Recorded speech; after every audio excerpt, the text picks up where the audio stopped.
waxaana wanaagsan daawadayaal halkan waa janalka Hubal News qodobada wararka daawad doontaan waxaa kamid ah Xasan Sheikh iyo Al-Sisi oo ka wada hadleen muranka wabiga Niil iyo khilaafka Itoobiya. Ra'iisul Wasaare Xamsana bulshada rayidka ayuu la bilaabay la tashiyo ku aadan wasiirada cusub.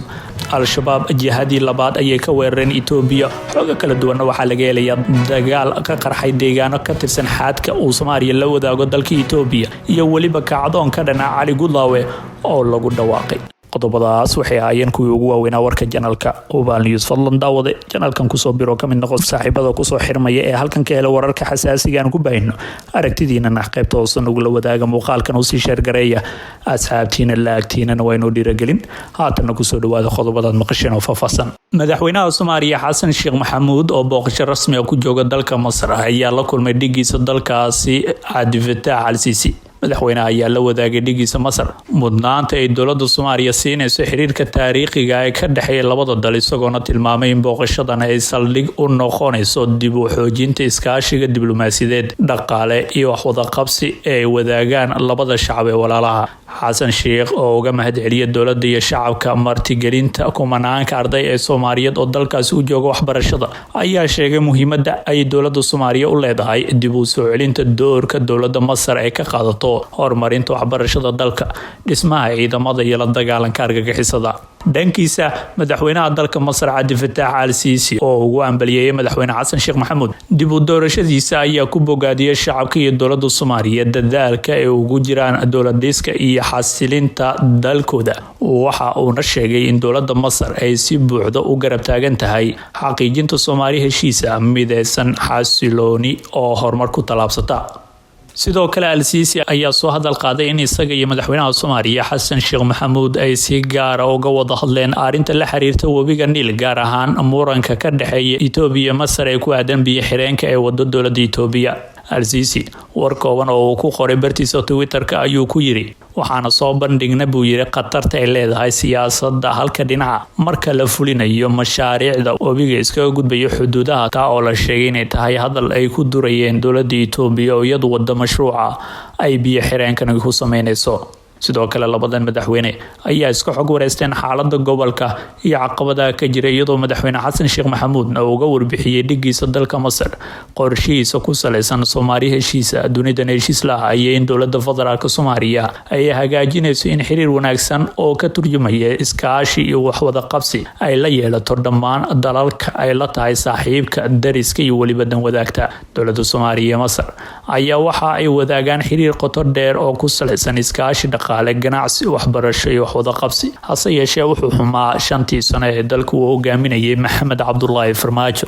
madaxweynihii hore ee Soomaaliya Farmaajo ayaana doortay inuu Masar kala safto Itoobiya oo ay isku hayaan biyo xireenka ee Addis Ababa ka sameynayso wabiga Niil oo ay aad uga soo horjeedaan Masar iyo Suudaan. dhinaca kalena Ra'iisul Wasaare Xamse waxa uu bilaabay la tashiyo ku aadan wasiiradiisa cusub. Ra'iisul Wasaare xukuumadda Soomaaliya Mudane Xamse Cabdi Barre ayaa kulamo wada tashiyo oo ku saabsan dhismaha xukuumaddiisa waxa uu la yeeshay qaar kamid ah dhalinyarada odayaasha dhaqanka iyo culimada diinka Soomaaliyeed. Ra'iisul Wasaare ayaa ugu horeyn bogaadiyay doorka dhalinyarada Soomaaliyeed ee ku aadan ka qaybgalka horumarka isagoo xuseen yihiin mustaqbalka dalka taladooduna ay tahay mid waxtar leh oo lagu kaabayo dowladnimada. kulanka inta uu socday ayaa Ra'iisul Wasaaruhu iyo dhalinyarada qeybahooda kala duwan waxa ay isdhaafsadeen su'aalo ku aadan xukuumadda uu soo dhisayo iyo sidii ay fursad shaqo ugu abuuri lahayd dhalinyarada Soomaaliyeed waa sida lagu yiri qoraal kooban oo ka soo baxay xafiiska Xamse. dhinaca kale Ra'iisul Wasaaraha ayaa kulan la yeeshay qaar kamid ah odayaasha dhaqanka iyo culimada diinka waxa uu ka dhageystay talooyinkooda ku wajahan dhismaha xukuumadda cusub. Ra'iisul Wasaare Xamse ayaana sheegay in uu soo dhisayo xukuumad tayo leh iskuna dheelitiran ayna laga maarmaan noqotay in waqti ku filan uu galiyo la tashiyo uu la sameynayo qeybaha kala duwan ee bulshada iyo siyaasiyiinta. isagoo la hadlayay culamadii uu la kulmay ayuu ku dheeraaday Ra'iisul Wasaaruhu marxaladii ay soo martay Soomaaliya wuxuuna carabka ku adkeeyay sida ay uga go'an tahay in xukuumaddiisu ay noqoto mid samata bixisa Soomaaliya. waxaan ogaaday in bulshadu ay jeceshahay in xukuumaddu guuleysato markii adigoo bulsho ka yimid aad meeshan timaadana waxaa dhici karta in isbedel kugu yimaado laakiin waxaan idin xaqiijinayaa inaan aad ula soconayo baahida ay qabto bulshada Soomaaliyeed ayuu yiri Ra'iisul Wasaare Xamse. kulamadan waxay ku soo aadaya xilli uu baarlamaanku aqbalay codsi uga yimid Ra'iisul Wasaaraha oo dalbanayay in la siiyo 10 cisho dheeraad ah si xukuumad tayo leh uu soo dhiso. faahfaahino kala duwanna waxa ay kasoo baxayaan dagaalo xuduuda gobolka Hiiraan ku dhexmaray Al-Shabaab iyo ciidamada dowlad deegaanka Itoobiya. warar dheeraad ah waxaa laga helayaa khasaaraha ka dhashay dagaalo xoogan oo ka qarxay saacadii lasoo dhaafay deegaano lagu magacaabo Laas Qurun, Masalle iyo weliba Farjano oo ku yaala agagaarka degmada Feefeer ee ismaamulka Soomaalida Galbeed, kuwaas oo u dhaxeeyay ciidamada dowlad deegaanka Soomaalida iyo weliba kooxda Al-Shabaab ee duulaanka ku qaaday qayb ka mid ah dowlad deegaanka. wararka soo baxaya ayaana sheegaya in ciidankan gaarka ah ee deegaanka Soomaalida ay soo gaareen deegaano ku yaala xuduuda gobolka Hiiraan oo la wadaago Soomaali Galbeed, taas oo ka dhigan inay soo saareen kooxihii deegaanadaasi tagay saacadihii lasoo dhaafay.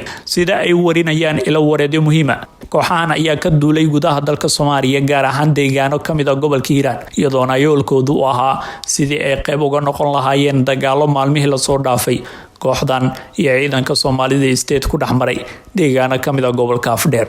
saraakiil ka tirsan ciidanka gaarka ah ee deegaanka ayaana xaqiijiyeen in deegaanadan saddexda ah dib uga saareen kooxdii soo weerartay, inkastoo aysan jirin warar ka madax bannaan sheegashada saraakiishan oo qadka taleefankan uu ku helnay. warbaahinta in ay hesho warar madax bannaan ayaa adag, iyadoo meelaha qaarkoodna isgaarsiintu hawada ka maqan tahay. dadka deegaanadaas saacadii ugu dambeeyayna ku jireen barakac xoogan oo ay kaga cararayaan dagaaladan cusub. kumanaan askari oo ka mid ah ciidamada militariga Itoobiya ayaa kasoo gudbay deegaanada ay maalmihii hore dagaaladu ka dhaceen ee gudaha ismaamulka Soomaali Galbeed, kuwaas oo kusoo jeeda deegaanada xuduuda si ay u xoojiyaan amniga Itoobiya, ayaa lagu yiri waray baahisay warbaahinta dowladda federaalka ee Addis Ababa. ila wareedyo dhinaca amniga ayaana xaqiijiyeen in toddobaadkii ugu dambeeyay in ka badan 3,000 oo ka tirsan kooxda Al-Shabaab iyo kooxo kale oo weeliya ay isku diyaariyeen sidii ay dagaalo ugu gali lahaayeen gobolka Soomaali Galbeed, yoolkooduna uu yahay sidii ay u furi lahaayeen furin cusub oo ka dhan ah dowladda Itoobiya. Soomaaliya isbedelo siyaasadeed ayaa ka dhacay 15 May, markaas oo looga guuleystay madaxweynihii hore ee Farmaajo, kaas oo la aaminsan yahay inuu xiriir dhow kala dhaxeeyo dowladda Itoobiya. waxaana xukunka ka yimid madaxweyne Xasan Sheikh oo hadda la rumaysan yahay inuusan wanaagsaneyn xiriirka kala dhaxeeya Addis Ababa. madaxweynaha Soomaaliya Xasan Sheikh Maxamuud ayaana waxa uu ka dhawaajiyay inay qaadi doonto dowladiisa dagaal dhinac walba quseeya oo ka dhan ah kooxda Al-Shabaab.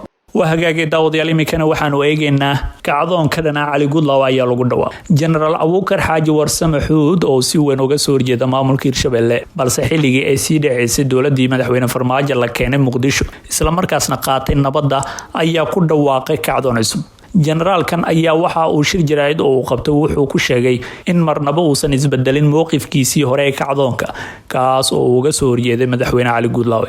ayaa tilmaamay in aan xoog lagu heesan karin Hiiraan, isla markaasna ay maamul cusub u sameynayaan, isagoo xusay inuusan aqoonsaneyn maamulka Hiirshabelle oo uu hogaamiyay Guudlaawe.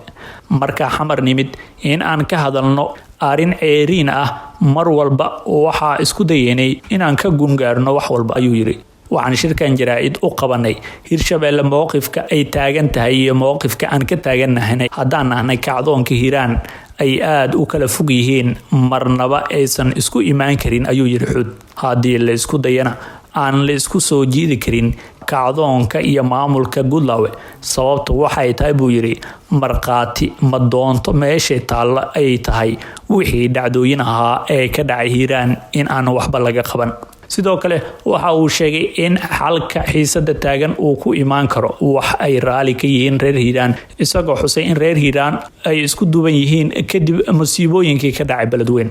Jowhar wax inagama maqna kacdoonka wax ku maqan oo waan soo dhicinaynaa haddii ayaga maamulkoodii wax ku kooban ka hadleen, annaga waxaan ka hadlaynaa ummadda dhibaataysan waxa xaqabtiri kara, ayuu yiri. ugu dambeyntiina waxa uu beeniyay in soo laba kacleenta kacdoonka uu hogaaminayo generaal Xuud uu lid ku yahay madaxweyne Xasan Sheikh, maadaama xilligii Farmaajo uu hoos u dhacay ololaha jabhadeynta generaalkan isagoo oo Muqdisho yimid lana heshiiyay dowladii madaxweyne Maxamed Cabdullaahi Farmaajo. guud ahaan daawadayaal wanageynta warkii oo aad kala socoteen Ubal News, fadlan daawade nagu soo biiro oo kamid noqo saaxiibada helo wararka halkan aan ku baahino. aragtidaada halka hoose daawada noogu reeb, muuqaalkana u sii share garee asxaabtaada, laagtaadana waa inoo muhiim. waana ku mahadsan tahay daawashadii la socodka warka janaalka Hubal News.